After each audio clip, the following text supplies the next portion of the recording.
Yeah. Alam mo, magaan lang siya. Kaya lang, ang problema ko sa ganitong motor, teka, kuha lang ako ng ito, para hindi masira yung floor ninyo.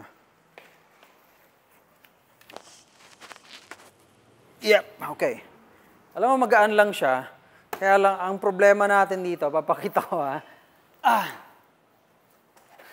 Putik.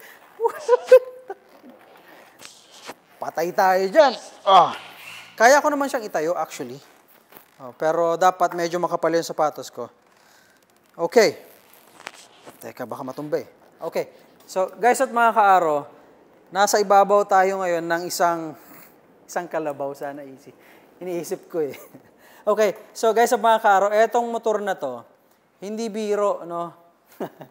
Hindi biro kasi hindi po pwedeng basta-basta Pinoy eh. Hindi siya pang Pinoy size. Pero very powerful din to. Okay. Ang tawag nila dito, this is their 300 Rally 300 Rally GY, okay. So 300cc na bike, I believe this is the same, or it has the same engine with the 300R at RR nila, guys at mga kaaro. However, nilagay nila, in-implement nila into a trail bike, pareho nito. Pabalang ako dahil baka mahulog ako bigla eh. Okay? Okay. Now, isang gusto ko rito, napakalambot ng upuan niya eh. Tapos yung shocks niya sa harap at sa likod. Ang lambot. Okay? Ayan o. Kita niyo yan? Di ba? Napakalambot. Haso, hindi ko kayang i-drive to. Hindi ko kayang i-ride.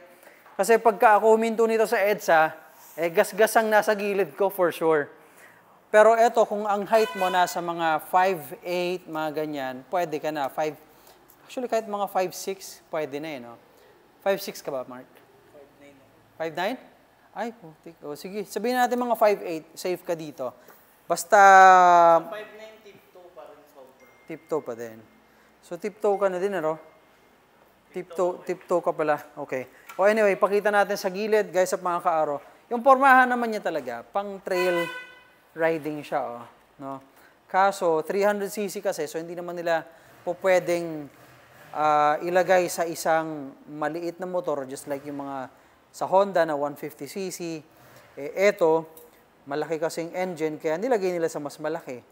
Yan ang problema natin. Kadalasan ng Pilipino, hindi magkakasya rito or hindi maaabot to. But anyway, as you can see right here, napakaganda, napakapogi. Kala ko nga dito, aabot sa akin to eh, or pwede sa akin to nung makita ko nung una, pero hindi pala. So, pagdating sa gulong, very noticeable, napakalaki nito. This is 19? 21 pala. Shit, 21 pala to. Siyempre, may ABS to. Dual channel ba o single lang, ano? Dual? Okay. So, ABS, tapos 21 ang harap na gulong, ang likod ay anong likod niya? 19? Kaya 19. Silipin nga natin. Okay. 18. So 18. Hindi, hirap sa akin. So 18 tsaka 21, guys, at mga kaaro. Oo nga pala. ABS niya andito, on and off. So, pagka trail ride ka, gusto mong naka-off ang ABS, ito lang yan. Try natin. Okay.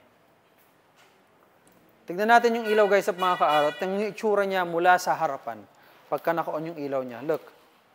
Stick, di ba? Start mo daw para lumabas yung head. Yan. Sige nga. Start.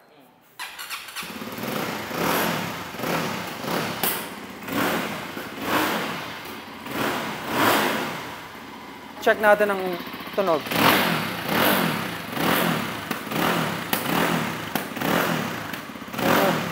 Pumuputok-putok ah. Woo! Patayin na natin. Okay. So, ito guys at mga kaaro.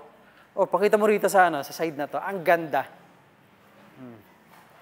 Pang malaking taong siya eh. Bike eh, Ang gwapo. Sayang lang hindi natin kakayanin to guys at mga kaaro. Pero what I can say is kung may height ka, 5'9 at least, or 5'8 siguro, 5'8 at least, eh, po pwede sa'yo to. Okay, kung may height ka at may hilig ka na nag-trail riding, ito ang para sa'yo. Napakaganda. Now, magkano mabibili to?